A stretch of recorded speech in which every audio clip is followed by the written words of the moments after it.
Mon expérience de la communication non verbale. Salut à toi, j'espère que tu vas bien. Alors, si tu te le rappelles, lundi, j'ai sorti une vidéo qui parlait de l'événement où je suis allé. Donc, l'événement de Linda Valadez, qui a été organisé par Steve Jurion et qui, cet événement, traitait de la communication non verbale. Si tu n'as pas vu cette vidéo d'ailleurs, je t'invite à aller la découvrir, elle est juste là. Et justement, je voudrais revenir sur ce sujet de la communication non verbale parce que c'est un sujet qui m'intéresse énormément, mais par période. C'est-à-dire qu'il y a des périodes où je vais plus y penser, puis il y a des périodes où je vais vraiment bien me remettre dedans.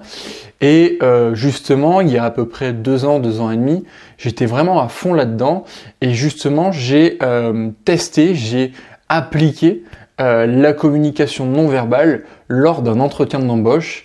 Et dans cette vidéo, eh bien, je vais te raconter cette histoire, cet entretien d'embauche. C'est parti. Mais juste avant de passer à la suite de cette vidéo, je t'invite quand même à t'abonner à la chaîne YouTube de My Step by Step. Tu peux le voir en bas à droite de ton écran, tu as un petit bouton t'abonner.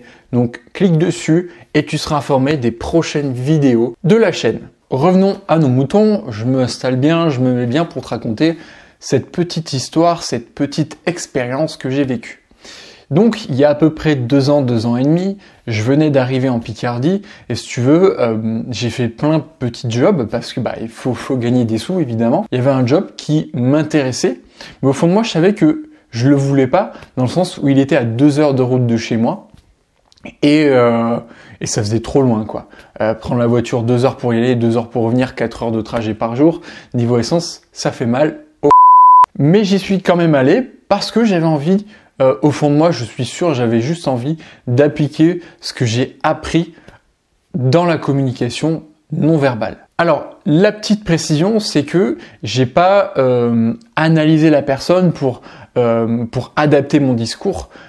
J'ai pas analysé ses micro-expressions, ses expressions parce que ça demande d'avoir certaines connaissances et compétences un peu plus poussées. Moi, ce que j'ai vu que j'ai des connaissances mais qui sont pas, je suis pas un expert. J'ai surtout mis en pratique la communication non verbale sur moi. Moi, être conscient de ma communication non verbale. Donc voilà, c'était la petite parenthèse pour préciser ça. Alors, je suis arrivé dans le lieu et il faut savoir que la communication non verbale, il faut l'appliquer dès que tu rentres dans le lieu de l'entreprise. En fait, ça n'allait pas se jouer que devant le recruteur. Il faut savoir que moi, je suis quasi sûr, et ça c'est un message que je te passe si tu vas passer des entretiens d'embauche, que ça se passe dès que tu croises des salariés, dès que tu croises la standardiste, l'entretien d'embauche commence à ce moment-là. Les salariés, la standardiste peuvent voir le recruteur, leur dire tiens, je l'ai plutôt perçu comme ça ou je l'ai plutôt vu comme ça, etc. Donc pour ma part, je suis donc arrivé au sein de l'entreprise et déjà ce que j'ai fait, c'est que je me suis tenu bien droit, le torse sorti, les épaules en arrière, montrer que j'avais une posture de quelqu'un de confiant.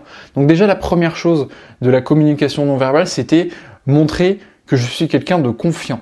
Même si, voilà, il y a des moments où je suis moins confiant dans la vie, etc. Mais voilà, là, je suis là pour me vendre. Là, je suis là pour me vendre devant un recruteur. Donc, il faut que je montre cette posture de, je suis quelqu'un qui se tient droit, qui a les épaules en arrière, quelqu'un qui en veut, quelqu'un qui a confiance en soi. Donc ça, c'était la première chose que j'ai fait quand je suis arrivé dans l'entreprise. Pour que ce soit la standardiste, les employés me voient comme quelqu'un de confiant et de quelqu'un qui veut aller de l'avant. Donc ça, c'était la première chose.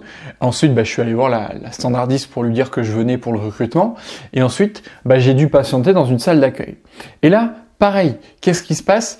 Même si je suis quelqu'un qui ne stresse pas beaucoup, c'est humain, il y a du stress. Et là aussi, ça va influer la communication non verbale. C'est-à-dire que si tu stresses et que tu dis « je veux pas stresser, je veux pas stresser, je veux pas stresser, je veux pas stresser », qu'est-ce que tu fais? Tu te répètes stress, stress, stress. Tu stresses, qu'est-ce qui se passe? Le cœur qui bat plus vite, peut-être tes mains qui vont trembler, la transpiration, la gorge qui déglutit. Donc tout ça, c'est de la communication non verbale que le recruteur, que les salariés, que la standardiste va voir. Quelqu'un de stressé, ça se voit. Donc pour influer là sur ma communication non verbale, tout simplement ce que j'ai fait, c'est que je me suis dit, j'ai le droit de stresser. Le stress, c'est humain. Ouais, j'ai un peu de stress, C'est ok, je l'accepte. J'accepte le fait de stresser. Et quand tu fais ça et que tu acceptes le fait de stresser, c'est magique, ton stress diminue. Il ne se supprime pas parce que le stress, c'est quelque chose d'humain, mais il diminue. Et du coup, physiquement, le stress est moins apparent. Donc ça, c'était la deuxième chose par rapport à la communication non verbale. Et ensuite, ce que j'ai expérimenté, là que je me suis vraiment amusé, c'est au moment où j'ai rencontré le recruteur. Déjà, une chose importante, la poignée de main. La poignée de main, une poignée de main ferme. Faut pas que tu te fasses écraser la main. Il faut pas que tu écrases la main du recruteur. Parce que là, ça veut dire que je vais te bouffer la gueule. Une poignée de main ferme de quelqu'un qui a confiance en lui. Donc ça, c'est la première chose. Ensuite, le sourire. Je te parle du sourire maintenant, mais dès que tu rentres dans une entreprise, le sourire. Évidemment, faut pas que ce soit un sourire comme ça, quoi. Faut pas que ce soit forcé. Non, un sourire amical, un sourire comme j'ai là, tu vois. Un sourire qui montre que je suis quelqu'un d'agréable, quelqu'un avec qui on peut discuter, avec qui on peut avoir une discussion intéressante. Quelqu'un qui dit, quand je te vois cette personne qui sourit, bah ouais, elle a l'air sympa, quoi. Elle a l'air agréable, sympathique.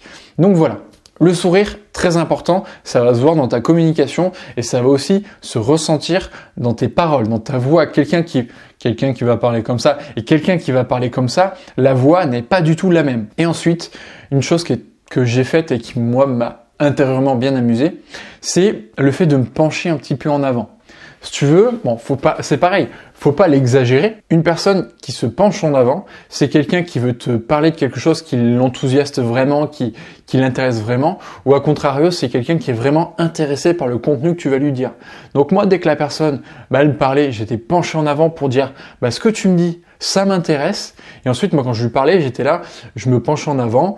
Ça voulait dire, ce que je te dis, c'est vraiment quelque chose qui me botte, qui me motive. Et tout ça pour montrer que je suis vraiment intéressé. Voilà. Tout ce que je te dis là, évidemment, faut pas que ce soit exagéré. Mais c'était vraiment intéressant d'expérimenter ça, d'expérimenter la communication non verbale de manière consciente. Voilà pour cette vidéo, j'espère qu'elle t'a plu. Je te le rappelle, lundi, j'ai fait une vidéo sur l'événement de Linda Valadez sur la communication non verbale. Si tu veux aller la voir, ça fait juste là. Bon, en tout cas, je te remercie d'avoir regardé cette vidéo. Je te dis à très vite. Et pour terminer, je t'invite quand même à réagir en commentaire, à partager cette vidéo si elle t'a plu, si mon partage de cette expérience t'a plu. Et moi, je vais terminer sur cette phrase qui est « Fais tes petits pas pour aller en direction de tes rêves ». Allez,